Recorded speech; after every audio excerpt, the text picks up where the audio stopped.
really quite alarming statistic that the average farmer is 58 and male. So I have 4 older brothers and 2 younger brothers, and they often tease me that my only interest in women in agriculture is just sour grapes that I'll never get to farm. I remember an interview with my headmistress before we filled in the forms for university, and she asked me what I wanted to do, and I said I want to be a vet, I want to be a farm animal vet, and I want to go to the vet school in Edinburgh.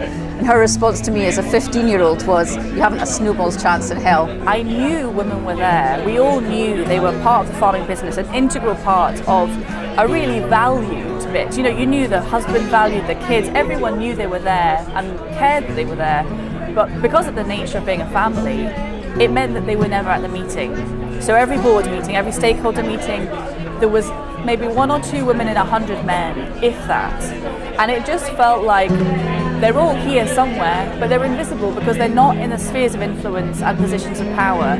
And they need that voice, I think. I would argue that we want them to be at the table as well. My mum, my sister, myself, my brother, everybody worked outside really hard on the farm. But I was always struck with when we all came in and my gran had made the dinner, the men sat down to have their dinner first and the women had to hold back.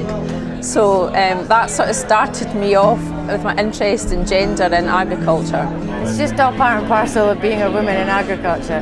Whether it's the tanker driver suggesting that your father would be very disappointed that he didn't have sons, or whether it's your robot engineers thinking that you're an empty-headed blonde the first few times they meet you, you just take it on the chin and laugh, to be honest. It's far-sighted of the Scottish Government in that they realise there isn't that visibility of women in farming and in the agricultural sector.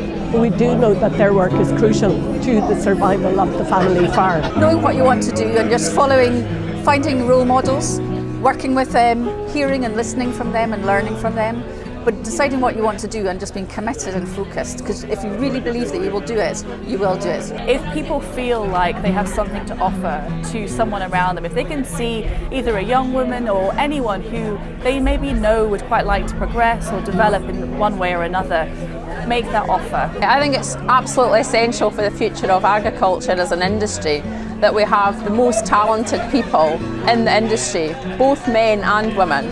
I think that's really important, but I think we need to make sure that it is an attractive proposition to join the industry and remain involved, no matter what your gender is. I don't think we need a women's only group or any kind of women only initiative. In fact, I would say quite the opposite. I don't want to be kind of known as, you know, another version of the rural, or even as someone described it, the rural on steroids. Because it's all about the best people doing what they love. And if you love what you do, you're going to be the best at it. And it doesn't matter if you're male, female, young or old. If you love it and you're passionate about it, then go for it.